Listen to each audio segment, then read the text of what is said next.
ज़हन में एक पुरानी रिवायती सुनार की दुकान का मंज़र लाएँ। जी, जी। काउंटर के एक तरफ एक ग्राहक बैठा है और दूसरी तरफ दुकानदार। दुकानदार के हाथ में एक पुराना सा कैलकुलेटर है जिस पर बार-बार उँगलियाँ चल रही हैं, खुट, खुट, खुट। वो एक हिसाब लगाता है, फिर उसे काटता है, कुछ सोचता है और फिर दोबारा हिसाब लगाता है। हुँ, इस सारे अमल के दौरान ग्राहक की नज़रें दुकानदार के चेहरे और उस कैलकुलेटर पर जमी होती हैं। बिल्कुल। और उन नज़रों में एक वाज़ेह बेयकीनी होती है, एक खामोश शक कि क्या वाक़ई वज़न और रेट का हिसाब ईमानदारी से हो रहा है? देखिए, ये महज़ एक आम-सा सीन नहीं है, बल्कि असल में ये एक माइंड गेम चल रहा होता है, जो ट्रस्ट और शक के दरमियान लड़ा जा रहा है। सोना खरीदना कोई आम बात तो है नहीं। सुनने वालों के लिए ये जानना अहम है कि ये एक इंतहाई जज़्बाती और मालियाती फ़ैसला होता है। हाँ, बिल्कुल। और जब वो कैलकुलेटर बार-बार चलता है, तो ग्राहक के ज़हन में ये सवाल पैदा होना बिल्कुल फ़ितरी है कि इस हिसाब-किताब की पेचीदगी के पीछे कहीं उसका नुकसान तो नहीं छुपा हुआ? और मज़े की बात ये है कि दुकानदार भी जानबूझकर धोखा नहीं दे रहा होता, बल्कि वो एक ऐसे बोसीदा निज़ाम का कैदी होता है, जो आज के दौर की ज़रूरतों को पूरा नहीं कर सकता। सही बात है। जब बात तोला, माशा और रत्ती की हो, तो रजिस्टर का हिसाब कभी भी धोखा दे सकता है। क्या कोई आज के दौर में भी पुराने तरीकों से सोने की कीमत और मेकिंग चार्जेस निकाल सकता है? मतलब 1 ग्राम की गलती या बदलते हुए रेट्स मुनाफा और ग्राहक का भरोसा दोनों खत्म कर सकते हैं। एग्जैक्टली और यही हमारे आज के इस गहरे जायजे यानी इस डीप डाइव का बुनियादी मकसद है। हम आज उन सोर्सेज और नोट्स का जायजा ले रहे हैं जो इस बात की खोज लगाते हैं कि सोने का कारोबार जो नस्लन बाद नस्लन मुकम्मल तौर पर ट्रस्ट और ख़ानदान की साख पर चलता आ रहा है, वो किस तरह एक नए डिजिटल इनकलाब से गुजर रहा है। हमारे आज के सोर्सेज एक मखसूस केस स्टडी के गिर्द घूमते हैं, एक जदीद सोल्यूशन जिसका नाम बिज ऐप स्मार्ट बिजनेस है। अच्छा नाम है। हाँ, और ये सोर्सेज बताते हैं कि किस तरह इस तरह की टेक्नोलॉजी रिवायती ज्वेलरी स्टोर्स को पाकिस्तान के सबसे जदीद और काबिल एतमाद शोरूम्स में बदलने का दावा करती है। और क्लियर कर दूं कि हम यहाँ किसी प्रोडक्ट की मशहूरी नहीं कर रहे, बल्कि इस केस स्टडी के जरिए ये समझने की कोशिश कर रहे हैं कि सदियों पुराने खानदानी कारोबार टेक्नोलॉजी को कैसे अपनाते हैं। ये एक बहुत ही मौसर ज़ाविया है। अगर हम पुराने तरीकों की हिस्ट्री पे नज़र डालें, तो तोला और माशा का निज़ाम सदियों तक कामयाबी से चलता रहा। हम्म। उसकी वजह ये थी कि माजी में मार्केट की रफ्तार बहुत सुस्त थी। सोने की कीमतें हफ्तों या महीनों तक एक ही जगह खड़ी रहती थीं और लेन-देन का सारा दारोमदार इस बात पर था कि दुकानदार और गाहक एक ही मोहल्ले के रहने वाले होते थे। हाँ, वो एक लोकल सी मार्केट होती थी। बिल्कुल। लेकिन आज की ग्लोबल मार्केट में सोने का भाव सेकंड के हजारवें हिस्से में बदलता है। जब इंटरनेशनल सतह पर रेट्स इतनी तेजी से बदल रहे हों और साथ ही साथ कारीगरी यानी मेकिंग चार्जेस का हिसाब भी लगाना हो, तो रिवायती तरीके से ये सब करना। मेरा ख्याल है ये तो ऐसा ही है जैसे कोई आंखों पर पट्टी बांधकर किसी भागते हुए निशाने पर तीर चलाने की कोशिश कर रहा हो। निशाना मुसलसल मूव कर रहा है और तीर अंधेरे में चलाए जा रहे हैं। इसमें सिर्फ 1 ग्राम या 1 मिलीग्राम की गलती ना सिर्फ मुनाफा खा जाती है, बल्कि गाहक का वो भरोसा भी तोड़ देती है जो शायद कई नस्लों से कायम हो। वाकई। और यहाँ इस पॉइंट को मजीद गहराई में समझने की ज़रूरत है। सोना सिर्फ एक पीली धात या सजावट की चीज़ नहीं है। ये एक बाकायदा फाइनेंशियल एसेट है, बिल्कुल किसी करेंसी या बॉन्ड की तरह। जब किसी भी फाइनेंशियल एसेट की खरीदो फरोख्त होती है, तो उसमें मैथमेटिकल ट्रांसपेरेंसी सबसे बुनियादी शर्त होती है। जब ग्राहक को काउंटर के उस पार बैठे शख्स के हिसाब किताब पर शक होता है, तो दुकानदार सिर्फ उस एक दिन की डील नहीं खो रहा होता। वो तो पूरा फ्यूचर खराब कर लेता है। एग्जैक्टली वो मुस्तकबिल के तमाम लेन देन और उस ग्राहक के पूरे खानदान की खरीदारी से महरूम हो जाता है। तो टेक्नोलॉजी का असल मकसद यहाँ सिर्फ वक्त बचाना नहीं है, बल्कि इस ट्रस्ट डेफिसिट यानी एतमाद के फुकदान को ख़त्म करना है। मैं इस बात से पूरी तरह मुत्तफ़िक हूँ। लेकिन यहाँ मेरे ज़हन में एक बहुत बड़ा सवाल उठता है। अगर हम इन रिवायती दुकानदारों की नफ्सियात को देखें, तो ये वो लोग हैं जो अपना सोना एक भारी भरकम लोहे की तिजोरी में रखते हैं जिस पर 3-3 ताले लगे होते हैं। जब हिसाबात इतने हसास हैं तो कोई भी सुनार अपना नस्लों पुराना खानदानी डेटा किसी नए सॉफ्टवेयर या क्लाउड पर इतनी आसानी से कैसे मुंतकिल कर सकता है? हाँ, ये सवाल असल में इस पूरी डिजिटल तब्दीली की सबसे बड़ी रुकावट है। डेटा की हिफाजत वाकई किसी भी सुनार के लिए जिंदगी और मौत का मसला होती है। इनके पुराने रजिस्टरों में सिर्फ नंबर्स नहीं होते, बल्कि नस्लों के राज दर्ज होते हैं। किस खानदान ने बेटी की शादी पर कितना सोना खरीदा, किस पर कितना उधार है, किसका सोना गिरवी रखा हुआ है, ये सब इंतहाई हसास मालूमात हैं। तो फिर आमतौर पर होता क्या है इन सॉफ्टवेयर्स में? आमतौर पर होता यह है कि सॉफ्टवेयर कंपनी सारा डेटा अपने ही सर्वर्स पर रखती हैं, जिससे दुकानदार को हमेशा ये खौफ रहता है कि कल को अगर कंपनी बंद हो गई या उन्होंने डेटा किसी मुकाबले वाले को बेच दिया तो उसका क्या बनेगा। अच्छा, तो फिर आज की इस बिज़ैप केस स्टडी में इस मसले का क्या हल पेश किया गया है? सोर्सेज में एक टर्म इस्तेमाल हुई है, सारिफ का अपना गूगल क्लाउड। इसका टेक्निकली क्या मतलब होता है? देखें, इसका टेक्निकल मतलब ये है कि सॉफ्टवेयर प्रोवाइड करने वाली कंपनी एक डिसेंट्रलाइज्ड मॉडल यूज कर रही है। यानी ऐप तो बिज़ैप की है, लेकिन जो डेटाबेस तैयार हो रहा है वो बराह रास्त दुकानदार के अपने प्राइवेट गूगल क्लाउड अकाउंट पर सेव किया जाता है। ओह, अच्छा, यानी डेटा उनके पास नहीं जा रहा। बिल्कुल नहीं। अगर इसे एक आसान तशबीह से समझा जाए तो ये ऐसा ही है कि दुकान का मालिक एक डिजिटल तिजोरी खुद खरीदता है और सॉफ्टवेयर कंपनी सिर्फ उस तिजोरी का एक जदीद दरवाज़ा बना कर देती है, जो सिर्फ मालिक के फिंगरप्रिंट से खुलता है। इसकी चाबी यानी एक्सेस सिर्फ दुकानदार के पास होती है। ऐप बनाने वालों के पास भी इस डेटा की एक्सेस नहीं होती। जी, ये तो वाकई एक ज़बरदस्त स्ट्रैटेजी है। मतलब ये कि उन्होंने रिवायती दुकानदार की इस नफसियाती कमज़ोरी को समझा कि उसे अपने डेटा पर मुकम्मल कंट्रोल चाहिए और टेक्नोलॉजी को उसी हिसाब से ढाल दिया। ये ज़हनी सुकून ही तो वो चीज़ है जो दुकानदार को अपना ध्यान सिक्योरिटी के डर से हटाकर कारोबार को बढ़ाने पे लगाने में मदद देती है। जी बिल्कुल। जब डर खत्म होता है तभी ग्रोथ होती है। अच्छा, अब बैकएंड की सिक्योरिटी से निकलकर ज़रा काउंटर की तरफ चलते हैं, जहां असल में ग्राहक और दुकानदार का आमना सामना होता है। सोर्सेज में एक बड़ा मसला लाइव रेट्स का बयान किया गया है।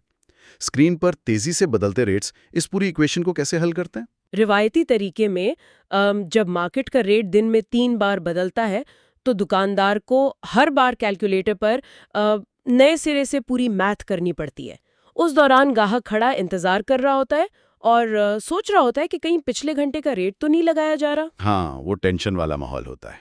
एग्जैक्टली लेकिन इस जदीद सिस्टम में एक एपीआई के जरिए ग्लोबल मार्केट के रेट्स ऐप के साथ जुड़े होते हैं। जब दुकानदार सिस्टम में सिर्फ एक बार नया रेट अपडेट करता है तो दुकान में मौजूद तमाम इन्वेंट्री यानी हर एक जेवर की कीमत उस नए रेट के हिसाब से खुद ब खुद अपडेट हो जाती है। यानी अगर मार्केट रेट बदल गया तो कोई मसला नहीं, ऐप में एक बार अपडेट किया और सेकंडों में मौजूदा कीमत के मुताबिक बिल तैयार। अब ग्राहक को इंतजार करवाने की जरूरत ही नहीं। जब ग्राहक के सामने एक कंप्यूटराइज रसीद आती है जिस पर लाइव रेट के हिसाब से बिल बना होता है तो वो शक का पहला दरवाजा वहीं बंद हो जाता है। सही कहा आपने। और रसीद के हवाले से सोर्सेज में एक और बहुत अहम नुक्ते पर जोर दिया गया है जिसे खालिस सोने का हिसाब या नेट वेट कहा गया है। हाँ, ये नेट वेट वाली बात बहुत दिलचस्प है। मेरी समझ के मुताबिक जब कोई जेवर खरीदता है तो उसमें जुड़े नगीने, पत्थर और मोती भी तो सोने के भाव में तोल दिए जाते हैं। ये तो एक ऐसा रिवाज है जिस पर हमेशा से ग्राहकों को एतराज रहा है। तो क्या कोई सॉफ्टवेयर वाकई इस सदियों पुराने मसले को हल कर सकता है? बिल्कुल। और यही वो मुकाम है जहां टेक्नोलॉजी एक बुनियादी इखलाकी और तिजारती तब्दीली लाती है। जब एक भारी सेट तराजू पर रखा जाता है तो उसमें मौजूद शीशे, पत्थर या मोतियों का वजन भी सोने के साथ ही तुल जाता है। ग्राहक के दिल में हमेशा ये खतक रहती है कि उसने शीशे की कीमत भी सोने के भाव अदा की है।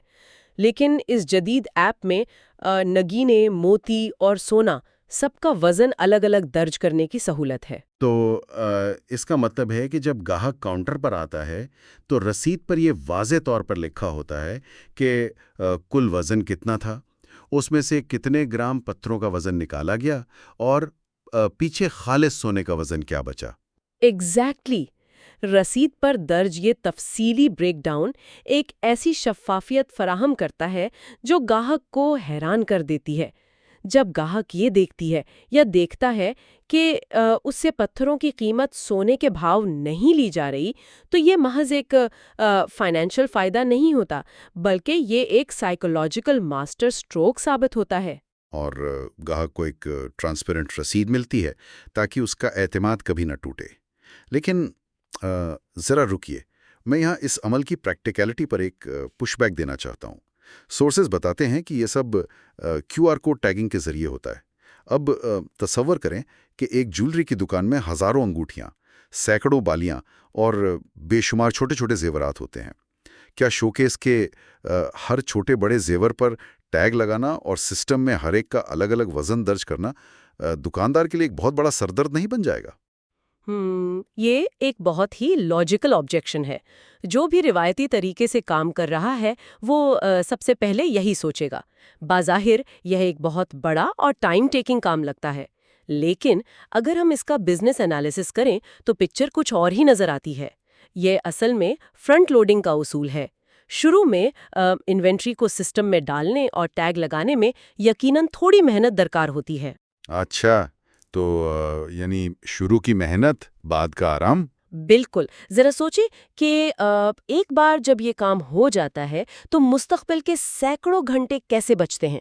फर्ज करें दुकान में रोजाना दर्जनों ग्राहक आते हैं। अगर दुकानदार हर ग्राहक के सामने हर अंगूठी को बार बार तौलेगा, उसका वजन लिखेगा, फिर पत्थरों का अंदाजा लगाएगा, तो उसमें कितना वक्त जाया होगा। और बार बार तोलने से, हर बार वजन में मामूली सा फर्क आने से ग्राहक के जहन में जो शक पैदा होता है उसका तो कोई हिसाब ही नहीं। जी, और क्यूआर कोड इस सारे उलझे हुए प्रोसेस को एक सेकंड की बीप में समेट देता है। शोकेस के हर जेवर पर टैग लगाएं, स्कैन करें, वजन देखें और बेचें। ना बार बार तौलने की जहमत, ना गलती का डर। स्कैन करते ही पूरी स्क्रीन पर जेवर की हिस्ट्री, खालिस सोने का वजन और लाइव मार्केट रेट के हिसाब से कीमत सामने आ जाती है। वाकई ये रफ्तार और ये एक्यूरेसी ग्राहक पर दुकानदार की प्रोफेशनल होने का एक गहरा असर छोड़ती है। काउंटर पर तो ये सिस्टम ग्राहक का एक्सपीरियंस बिल्कुल बदल कर रख देगा। फ्रंट डेस्क पर ट्रांसपेरेंसी का मसला तो इस तरह हल होता दिखाई देता है, लेकिन आज के नोट्स के मुताबिक ये ट्रांसपेरेंसी अपने साथ एक और मसला लेकर आती है। अच्छा, वो क्या? वो ये है कि अगर सामने काउंटर पर काम इतनी तेज़ी से हो रहा है और ग्राहक का ट्रस्ट बढ़ रहा है, तो जाहिर है ग्राहक की एक्सपेक्टेशंस भी बढ़ जाएंगी।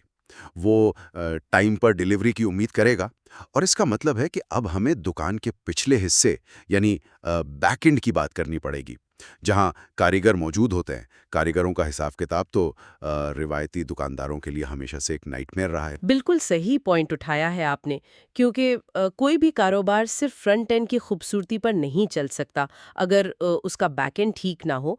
खास तौर पर ज्वेलरी इंडस्ट्री में कारीगरों के साथ मामलात को संभालना सबसे मुश्किल काम समझा जाता है। किस कारीगर के पास कितना सोना मौजूद है और ग्राहक का सेट कब तैयार होगा, ये सारा हिसाब आमतौर पर छोटी छोटी पर्चियों पर लिखा होता है। हाँ, जो अक्सर घूम भी हो जाती हैं और इसी वजह से डिलीवरी में डिले का वो मसला पैदा होता है, जहां ग्राहक दुकान पर आकर बैठा होता है और दुकानदार कारीगर को फ़ोन मिला रहा होता है, जो कि फ़ोन उठा ही नहीं रहा होता। लेकिन सोर्सेज बताते हैं कि बिज़ऐप के सिस्टम में कारीगर और ऑर्डर ट्रैकिंग का फीचर मौजूद है।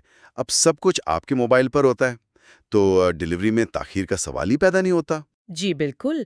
मोबाइल ऐप दुकानदार को एक मुकम्मल कंट्रोल पैनल दे देती है, लेकिन इस सिस्टम का सबसे बड़ा इम्तिहान उस वक्त शुरू होता है जब बार्टर एक्सचेंज की आती है। यानी जब कोई ग्राहक अपना पुराना सोना बेचने या उसे बदलकर नया जेवर लेने आता है। ओह हाँ, पुराने सोने की वापसी। ये तो वो पॉइंट है जहाँ आमतौर पर दुकानदार और ग्राहक के दरमियान सबसे ज़्यादा बहस होती है। ग्राहक सोचता है कि उसका पुराना जेवर बिल्कुल खालिस है, जबकि दुकानदार जानता है कि उसमें तामके हैं, मिलावट है। काउंटर पर उस वक्त एक अजीब सी टेंशन होती है। और इसकी वजह ये है कि रिवायती तौर पर इस मिलावट या खूद का अंदाज़ा महज दुकानदार के तजुर्बे पर होता है। दुकानदार कहता है कि इसमें 20% कटौती होगी, ग्राहक कहता है नहीं 10% होनी चाहिए। ये एक प्योरली इमोशनल बहस बन जाती है।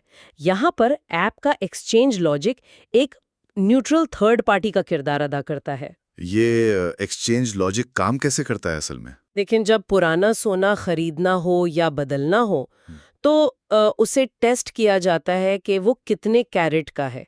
वो कैरेट की वैल्यू सिस्टम में डाली जाती है। सॉफ्टवेयर के अंदर पहले से तयशुदा मार्केट स्टैंडर्ड्स होते हैं।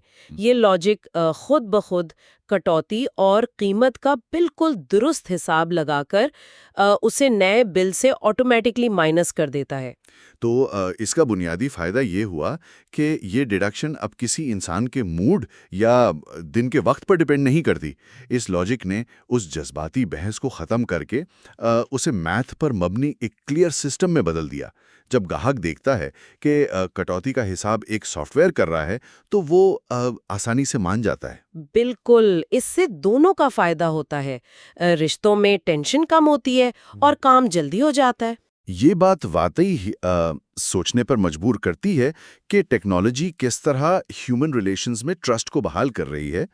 लेकिन सोर्सेज में इस हवाले से एक और अहम बात की गई है कि इसे मार्केट में लाया कैसे जा रहा है। जाहिर है जो लोग सालों से एक पुराने तरीके से काम कर रहे हैं, वो रातों रात किसी नए सिस्टम पर लाखों रुपए खर्च करने के लिए तैयार तो नहीं होंगे। हाँ, ये एक यूनिवर्सल ट्रूथ है कि पुरानी आदतों को बदलना मुश्किल होता है, खासतौर पर जब बात खानदानी बिजनेस की हो। इसीलिए सोर्सेज के मुताबिक उन्होंने एक स्पेसिफिक स्ट्रैटेजी अपनाई है जिसे फ्री डेमो कहा जाता है। अच्छा, ये फ्री डेमो मॉडल क्या है? यानी वो दुकानदार से कहते हैं कि एतमाद के लिए अभी अपनी ऐप का फ्री डेमो बनवाएं, उसे चलाकर देखें, स्क्रीन पर अपनी इन्वेंट्री डालकर चेक करें। अगर काम पसंद आए तो बात होगी, वरना 1 रुपया भी चार्ज नहीं किया जाएगा। ये तो रिस्क फ्री स्ट्रैटेजी है। जब दुकानदार देखता है कि उसका कोई माली नुकसान नहीं हो रहा, तो वो उसे आजमाने के लिए तैयार हो जाता है। और अगर दुकान छोटी हो या बड़ा शोरूम, बिज़ाप उसे डिजिटल बनाकर उनकी ज़िंदगी आसान कर सकता है। सोर्सेज में इसके लिए कॉन्टैक्ट डिटेल्स भी दी गई हैं। अगर कोई अपनी मर्जी की ऐप बनवाना चाहे तो वो बिज़ाप से व्हाट्सएप पर राब्ता कर सकते हैं। नंबर है 031573073373। और इसके अलावा उनका यूट्यूब चैनल भी है @bizapofficial, जहां वो लोग मजीद मालूमात देख सकते हैं। जी बिल्कुल। और वहाँ ये भी कहा गया है कि मज़ीद ऐसी वीडियोस के लिए बिज़ाप चैनल को सब्सक्राइब करें और बेल आइकन पर प्रेस करें ताकि न्यू आने वाली वीडियो का नोटिफिकेशन मिल सके। अगर वीडियो अच्छी लगी है तो इसे लाइक और अपने दोस्तों के साथ शेयर करें और कमेंट में अपनी राय ज़रूर दें। ये डिजिटल मार्केटिंग का एक बहुत स्टैंडर्ड और इफ़ेक्टिव तरीका है। जब लोग वीडियोस देखते हैं तो उनका ट्रस्ट मजीद बिल्ड होता है। हाँ, अब अगर हम इस पूरी गुफ्तगू को समेटें तो एक वाज़ेह तस्वीर सामने आती है। सोने का कारोबार जो ट्रस्ट का कारोबार है, वो अब सिर्फ पुराने वादों और भारी तिजोरियों पर नहीं चल सकता। आज का ट्रस्ट डिजिटल ट्रांसपेरेंसी और लाइव अपडेट से बनता है। टेक्नोलॉजी इन रिवायती झंझटों से आज़ादी का रास्ता दिखा रही है। बिल्कुल। और सबसे अहम बात यह है कि ये तब्दीली ह्यूमन टच को ख़त्म नहीं कर रही, बल्कि उसे मज़ीद स्ट्रॉन्ग कर रही है। जब हिसाब किताब ऐप कर लेती है तो दुकानदार के पास ग्राहक से बात करने और रिलेशन बनाने का वक्त बच जाता है। बिल्कुल सही। और इसी मकाम पर हमारे इस गहरे जायजे का इख्तिताम होता है। लेकिन सुनने वालों के लिए एक आखिरी और बहुत ही गहरा सवाल छोड़कर जा रहा हूँ। अगर सोने की खरीदो फरोख्त जैसी इंतहाई रिवायती और हसास इंडस्ट्री जहां ग्राम के हजारवें हिस्से की भी अहमियत है, वो सिर्फ एक क्यूआर कोड और डिजिटल एक्सचेंज लॉजिक के जरिए मुकम्मल तौर पर तब्दील हो सकती है, तो जरा सोचें। वाकई सोचने की बात है। हमारे इर्द गिर्द मौजूद और कौन-कौन से ऐसे पुराने खानदानी कारोबार हैं जो इसी तरह के बोसीदा निज़ाम में जकड़े हुए हैं? क्या वो भी टेक्नोलॉजी की एक छोटी सी ट्रांसपेरेंट मुदाखलत से अगले डिजिटल इंकलाब का हिस्सा बनने की मुंतज़र नहीं है? इंसान अगर सोचे तो जिस निज़ाम को हम आज नाकाबिले तब्दील समझते हैं, हो सकता है वो कल महज एक स्कैन की दूरी पर मुकम्मल तौर पर बदलने वाला हो। यही आज का हमारा फाइनल थॉट है।